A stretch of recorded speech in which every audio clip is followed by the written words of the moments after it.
to make my Monday post about something that came up in one of the live streams I was in over the weekend. And I hope you guys can hear this. Like, I'm a little bit further away from the microphone right now. But anyway, so I was in a live stream this weekend, and of course, the topic of mukbangs, mukbangs, whatever you want to call them, the keto diet, like low carb, like all these things started to come up. And a lot of the people that are in this live stream are people who are actively, pursuing weight loss, or who have lost a tremendous amount of weight or a little bit of weight, or, are thinking about it, making lifestyle changes. And one of the things that I did notice, and there was like this trend, I would say, is that everyone was doing keto or low carb. And then in the context of reacting to some of the weight loss channels, so Foodie Beauty, Amberlyn Reed, Hungry Fat Chick, Nikocado, everyone's kind of solution, right? Everyone's recommendation is oh well, if they just went keto, like they would cure themselves of their sugar addictions or carb addictions or whatever it is that people are commenting on. And I'm sitting there going, I've lost 120 pounds and I've never ever eaten a, low carb or a keto diet.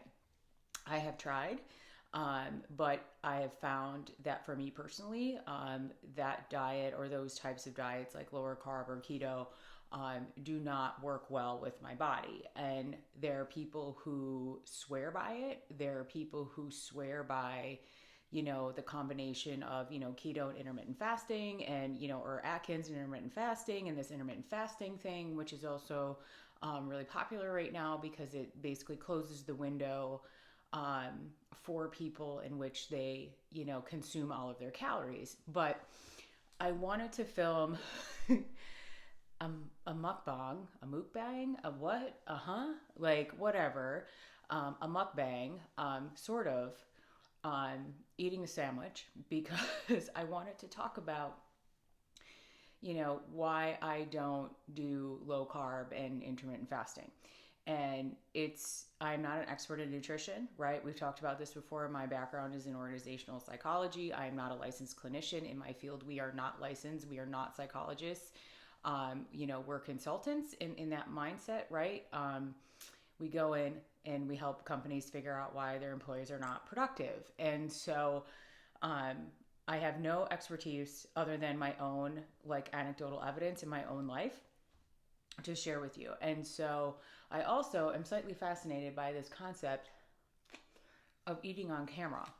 And this is more of an experiment just to see like how I feel about it when I rewatch this and when I post it out there for you all to see. So, a couple of things about my diet. Generally speaking, I limit my consumption of dairy, sugar, and wheat. My breads are all gluten-free. My cereal, if I'm going to do that, is gluten-free. I'm not a sugar sweet kid in the first place anyway. So like for me, that's not an issue. I think I've mentioned this before. Like I'm a chips kid. Like put a bag of chips in front of me and it's over, right? I tend to eat my carbohydrates around my training. And I typically train in the afternoons, around 5 p.m. Sometimes I train at noon. Sometimes I train at 8 o'clock in the morning. But generally speaking, I eat my carbohydrates around my training. So, I'll have a little bit of carb in the morning when I wake up because I like it. It makes me feel good. So I have a heavy protein, moderate fat, moderate carbohydrate consumption right away in the morning. And then my lunch is typically very little carbohydrates, just for my veggies. And then my snacks in the afternoon before I get to, training typically are moderate protein, higher protein, moderate carbs, and I'll probably eat two, pretty good size, mini meals or snacks before I train. And then immediately after training, I consume carbohydrates, easily digestible carbohydrates, and so, and Kitty's here, by the way, and because he wants some of my sandwich. So just so you guys know, If you see any cutouts of the video, it's because the cat is standing on my lap trying to eat my sandwich. And then after I train, usually within 60 to 90 minutes after that snack, I will eat a full meal, so protein, carbs, and fats. So my macro breakdown varies by what type of training I'm doing at the time and also what I'm trying to accomplish. So right now, obviously, weight loss is a priority. It is not the only priority. So I have not only performance, but I also have weight loss. And so my carbs right now are pretty moderate. They're a little bit low for what I normally would like, and what normally makes me happy. So I like the results that I'm getting from that moderate carbohydrate intake, but it is not something that I wish to have forever. So right now my carbs are pretty low. They're around 80 grams a day on a non-refeed day, and we'll talk about that in a second too. The difference between like a refeed and a cheat meal, or a cheat day.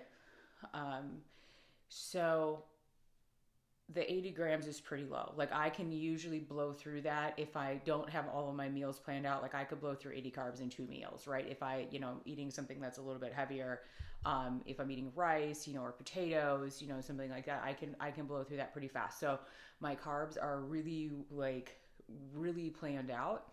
And I macro hoard, you could say that. And it's just because I need to keep those carbs for my training versus like, I'm not going to eat, a bag of baked Lay's, which is 24 grams of carbs, which is like 6 potato chips, and blow a quarter of my carbs, in that little tiny snack for that, kind of instant gratification, right? Like I need to save those and I need to use them wisely. So on a day like today, which is a little bit more of a refeed, I'm going to see if I can take a bite of this without it falling all over the place.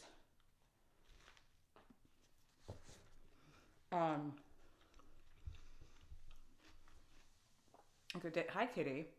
We're not Chantel. You should get down. It'd be really hard to film with the cat. Like, he's always very interested in my food. Anyway, back to what I was saying. This sandwich here is about 88 grams of carbs, but I'm going to go train in probably an hour. So I'm going to put all these carbs to use, right? And you should see the training I have planned for today. It is disgusting. But anyway, back to the whole keto, low carb, why I don't do it, why it doesn't work for me. Everybody's body responds differently to different macronutrients, right? And I have always historically had the most success with weight loss on a, kind of higher to moderate to high protein, moderate carbohydrates, and a little bit lower fats.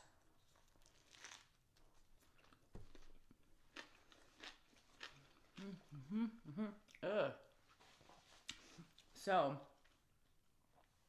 when I've eliminated the carbs, and right now, like I said, I'm down pretty low. Like my grams for the day on a non-refeed day is only about 80 grams. And that's pretty low for me. Like normally I'd be like probably like 150, 160, but I'm trying to stay in that deficit, right, to push the fat loss. Now, if I were to drop down to 20, which is a keto, right, like 20 grams of carbs or less a day, I think Atkins is around 60, depending on where you are in that process.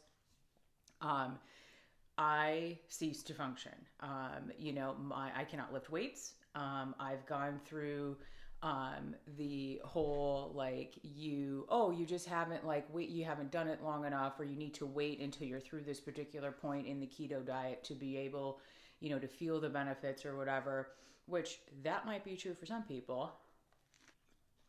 But for me, I never get to that point, right? Even on like those, super low carbs, it just doesn't happen.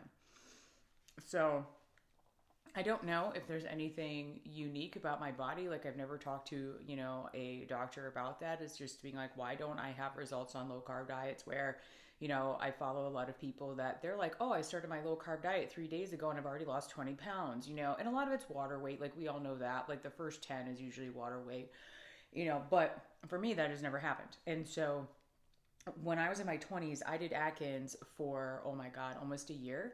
and I gained and lost the same 10 pounds repeatedly over the course of that year. And so I was like, what is this? And then when keto was popularized, and keto, for those of you guys who don't know, keto was developed, I think, in the 60s and maybe the 70s, to treat seizures. There's a doctor that when he realized that eliminating carbohydrates was stopping or eliminating or minimizing seizures and in epileptic patients, like this was a breakthrough, right?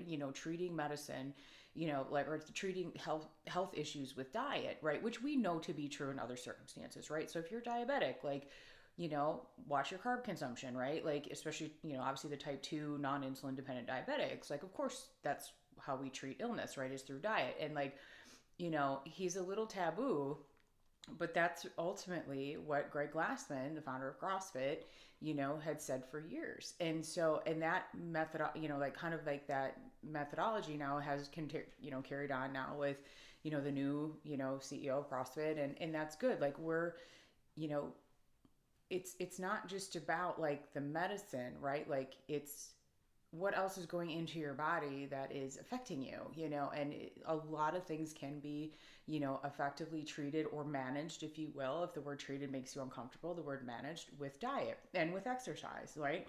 And so for me, I never got those benefits, and I've always kind of been sitting there going, well, what am I doing wrong?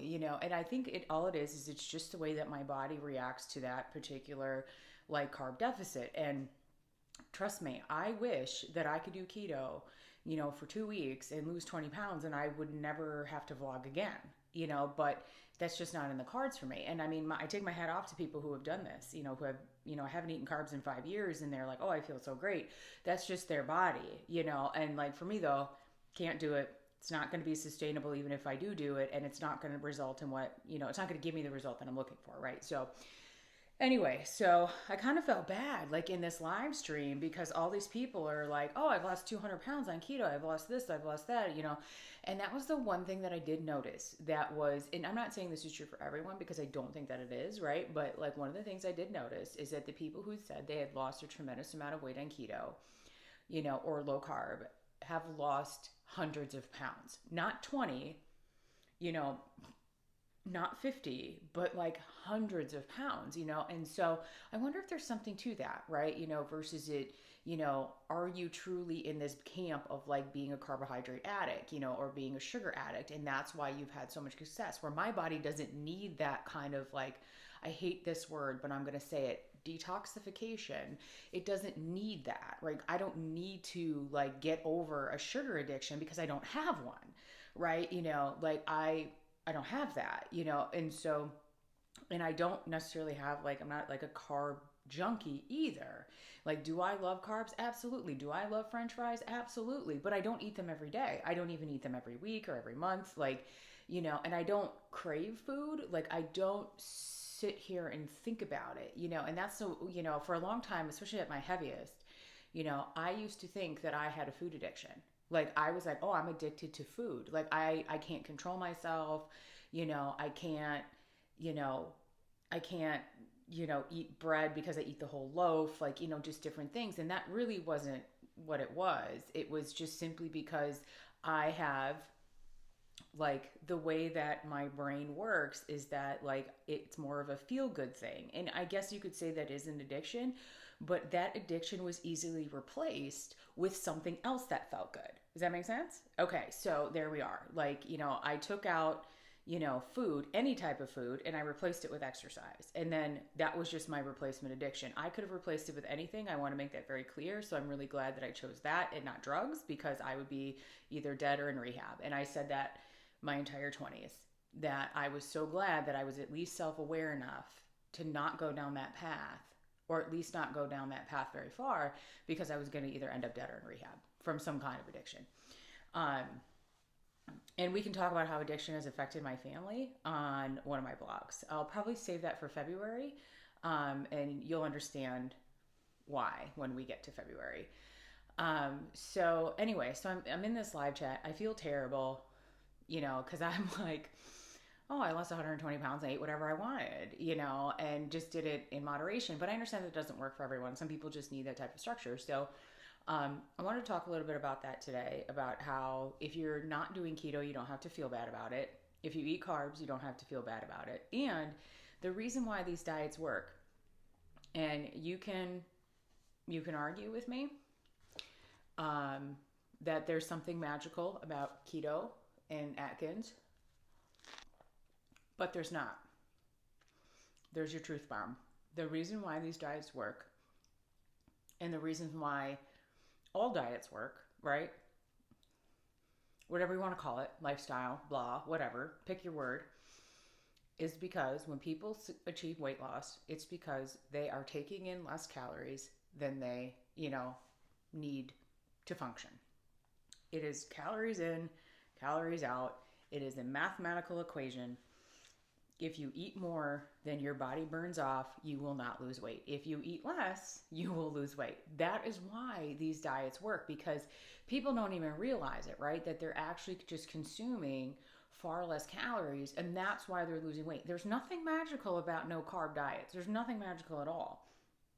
At all. It's just simply calories in, calories out, right? And if you don't believe me, go on the internet and find a man named Layne Norton. He has a PhD in nutritional sciences from the University of Illinois, and he will tell you that there is nothing magic about keto, Atkins, any Weight Watch, or any diet. It is simply calories in and calories out. Now, you can make the argument that that is an oversimplification of what actually happens. Yes, it is. Because I can tell you that, like, obviously as you lose weight, your TDEE, which if you don't know what yours is and you're curious to know what your total daily energy expenditure is, changes. Like mine is pretty low. If right now it's like to maintain my weight, I have to eat about 1,700 calories a day. Now, the quality of those calories matter in terms of like how you feel, right? So there is something to that. I don't want to talk about that today.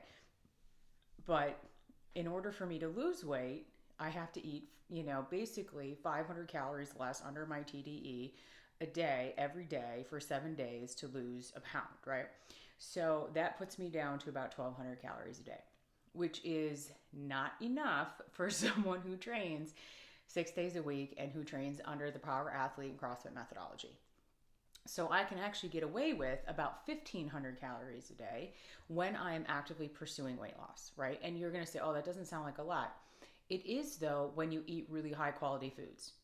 It really is, and obviously, like, I'm eating a sandwich right now, which is not, super nutrient dense, but there's a lot of vegetables on it. There's a lot of protein on it. The carbohydrates will get utilized, in 43 minutes, for my training. And so it doesn't, like, this one meal is not going to throw me off into some sort of, wild weight swing or whatever tomorrow. Now, what probably will is going to be the training I'm about to do, because it's a very heavy leg dominant training. It's a lot of cardio. It is definitely going to be inflammatory, so I will probably see a small uptick tomorrow. But I know that because I've been doing this for so long, right? That, the body fluctuates depending on food and training. So anyway, I just wanted to tell you all that there's nothing magical about keto, and there's nothing magical about low carb diets, and that it's really all about calories in and calories out.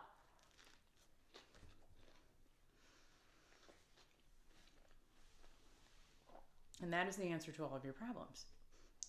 I'm just kidding. I don't really know if that's the answer to all of your problems. But if you're actively trying to lose weight and you're searching for a quick win or a solution, and you think that keto is it, just do your research before you go down that path, because like, I don't want you to be disappointed if it doesn't work as well for you as it does for some of these folks on the internet, right? And so don't feel bad about it if it doesn't. And just try something that does. Like for me, counting macros does, like knowing, and I'm in the if it fits your macros team. Like, I try to keep it under control. But, if I want to have a cookie, or if someone stops by and they bring me a muffin, I figure out where I can fit that in. Like it's pretty easy. Now, next thing, cheat meals. I don't do cheat meals. And you're like, well, Karen, you're eating a sandwich on camera. That looks like a cheat meal. No, this is a freaking fit chick doing a mukbang or something. I don't even know what this is. But It's cheat meals to me are a slippery slope for most people, right? Because the cheat meal turns into cheat day, which turns into cheat week, right? And then by the end of the week, you've gained back any weight that you've lost that week, right? And like, why are you even here? Like, if you're just going to do that, if you're going to blow it, right? And so I follow the philosophy of, instead of a cheat meal, I do what is called a refeed. So once a week, and I don't always do it. It just depends on how I feel, to be perfectly honest with you. If I'm not feeling it, if I don't feel depleted from my training, if I don't feel gross, if I'm sleeping well, if I'm hydrated, if my stomach feels good, if I'm not like losing sleep because I'm starving in the middle of the night, like I don't I don't do it. But once a week, it is programmed by my, guy who does my nutrition. I have it programmed into my macros where I have what is effectively a refeed day. And it's not a significant amount difference, but it does offer me a little bit of flexibility in what I eat, right? And so it's typically a little bit higher carbs, a little bit more fats, protein stays about the same, but it gives me just like a little bump up in calories. And like what that does is it actually like lets my body work a little bit more efficiently, because eating in a deficit forever is not a thing. It's not a thing. You cannot eat in a deficit forever, right? And the longer I cycle into that deficit, the slower my progress is. And everyone's like, well, that doesn't make sense. If you're eating at a deficit, you should just lose like 2 pounds a week. Like, it shouldn't be a big deal. It should just happen all the time. That's not what happens. The human body does not function linearly. Like, it's not like this. It's not going to be always like this. It's literally like this all the time. That's just the way it is, right? And so if I keep my calories, too low based on my macronutrient breakdown for too long, then all of a sudden everything just comes to a screeching halt. And then my options are basically this, try to eat less, right? To see if my body responds, and then do more cardio, which are not my preferred methods. My thing is this, and this is the guy who does my nutrition. He also has a PhD in nutritional sciences. He historically has worked with, bodybuilders and power lifters, of which I am neither, obviously, like not a power lifter, not a bodybuilder. That's not a thing for me. And so it's just a different training methodology. And hey, if you like it, do it. That's my thing. If it makes you feel good, you should do it. That's how I feel. But that's just not me. I'm a CrossFitter. That's what I like. I like the power athlete methodology. I like the CrossFit for the metabolic conditioning, and I like the power athlete for the strength. And I like the CrossFit for the Olympic lifting too. That's always fun. But anyway, so the goal always is to allow me to eat as much as possible and still lose weight, like a pound or two a week, right? And not have to do an excessive amount of cardio, because cardio causes inflammation. Cardio makes me hungry, and then when I'm doing cardio, like this week, like we added in some moderate intensity cardio, all of a sudden, like, I'm ravaging, right? I'm ravagingly hungry. And it's like that. And you're like, okay, well, just ignore it. But like, trust me, when you're not sleeping because you're so hungry, you can't ignore it. Like, that's just not a thing, especially if you train. So any of you out there who might be listening to this that train, you understand like what that's about, and there's different people that have always said, like, there's this chick, and I don't know her name, so I'm not trying to disparage her, but she wrote this book called, I think it's called Code Red. And it's basically keto intermittent fasting. And she was a sugar addict, and whatever, and so she came up with this diet, and like all these, and really what it is her thought is that everything is sugar, right? So like things like honey is not sugar. Honey is honey, and it's, oh well, your body just processes it as sugar. It's like, no, it doesn't. Like, that's not a thing. And so her thing is that you don't eat after 5 o'clock because you want to sleep on an empty stomach. Are you kidding me? Like, you don't sleep when you're starving. Like, that's not a thing. Like, that is not a thing, right? You cannot eat when you're, cannot sleep when you're starving. You can't eat when you're starving. No, that's not true. But that's just not real. Like, that's not real, and I said, like, let me preface this back. For me personally, that is not a real thing.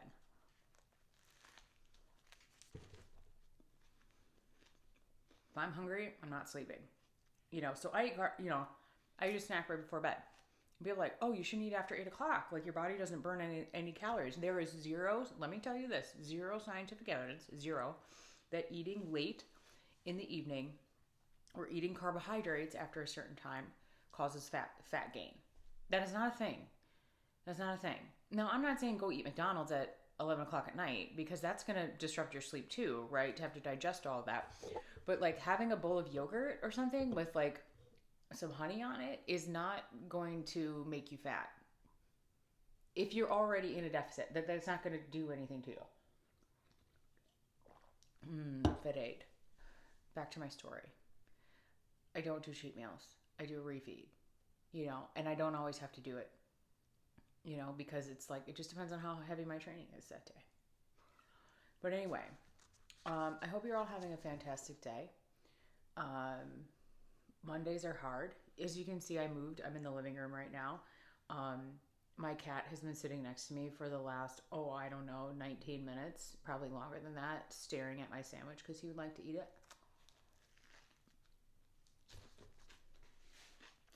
You know what I think of this in my Weigh In Wednesday video about eating on camera and whether or not I think it's cool or not. I'm just trying to understand, and actually I get it, right? There's a whole underbelly that is really into this, which is fine. Hey, whatever. But I'm just curious to see who finds this and who comments on it. And we'll see what happens. Anyway, have a fantastic afternoon, or evening, or morning, whatever it is for you. And I will see you guys all on Wednesday. The scale's moving right now, so I feel pretty good about it. And hopefully I have some more progress to report. And yeah, I'll talk to you guys then. Have a good night. Bye-bye.